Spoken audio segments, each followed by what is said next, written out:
Bonsoir à toutes et à tous et bienvenue dans Actu 5, votre rendez-vous d'actualité sur votre chaîne Congo Réveil. Je suis Jérôme Nitou. Aujourd'hui, nous revenons sur un dossier brûlant, le procès de Constant Mutamba, figure politique très suivie en République démocratique du Congo. Le verdict devait tomber ce mercredi 27 août 2025.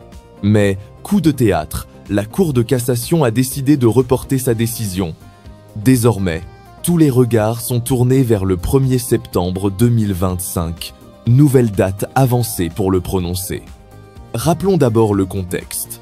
Constant Mutamba, président du regroupement politique Nouvelle Génération pour l'émergence du Congo, est jugé pour un présumé détournement de 19 millions de dollars américains, fonds destinés à la construction d'une prison centrale à Kisangani. Lors des audiences, le ministère public a requis une peine lourde. 10 ans de travaux forcés, 10 ans d'inéligibilité, la privation du droit à la libération conditionnelle, et l'exclusion définitive de toute fonction publique.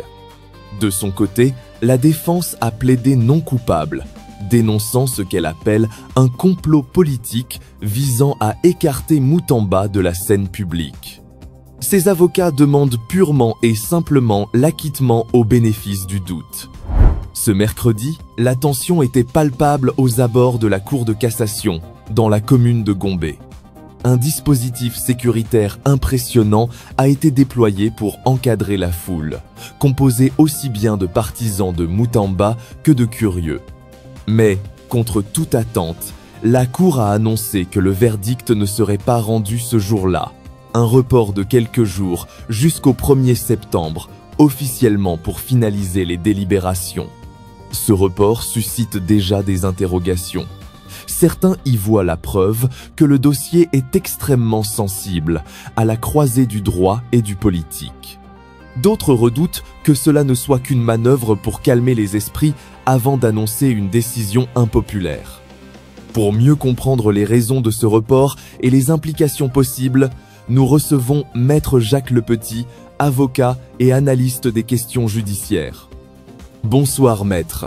Bonsoir Jérôme.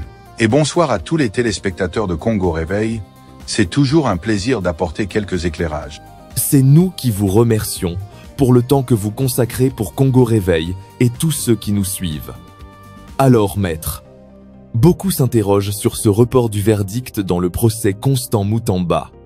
Pourquoi ce report? Que faut-il comprendre? Merci Jérôme. D'abord, il faut dire que ce genre de report est assez courant dans les grandes affaires politiques.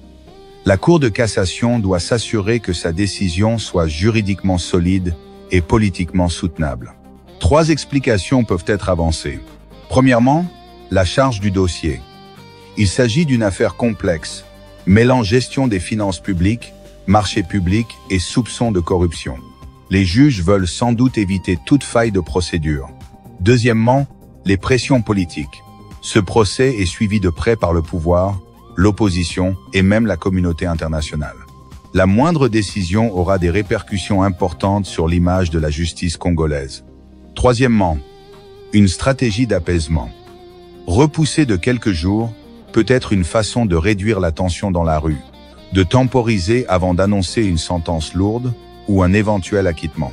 En réalité, ce report ne change pas le fond du dossier. La question reste entière. Mutamba sera-t-il condamné ou blanchi? Ce qui est certain, c'est que la décision du 1er septembre marquera un tournant, soit un signal fort contre la corruption, soit une confirmation des critiques qui parlent d'un procès politique. Voilà mon analyse sur ce report. Maître, prenons le cas sur 2 hypothèses.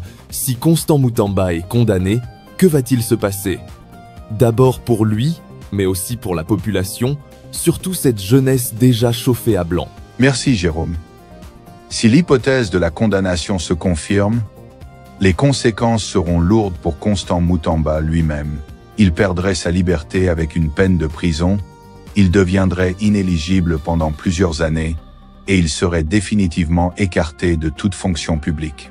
Autrement dit, sa carrière politique telle qu'on la connaît aujourd'hui serait brisée. Mais les répercussions vont bien au-delà de sa personne. Ce serait un signal fort adressé à la classe politique congolaise. La justice peut frapper, même des figures importantes.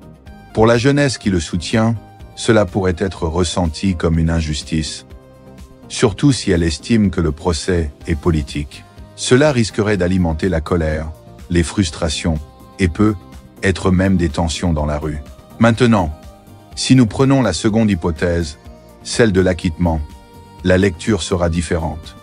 Pour Constant Mutamba, ce serait une victoire politique et personnelle. Il sortirait renforcé de ce procès, présenté par ses partisans comme un homme qui a résisté à la machine judiciaire et au pouvoir en place.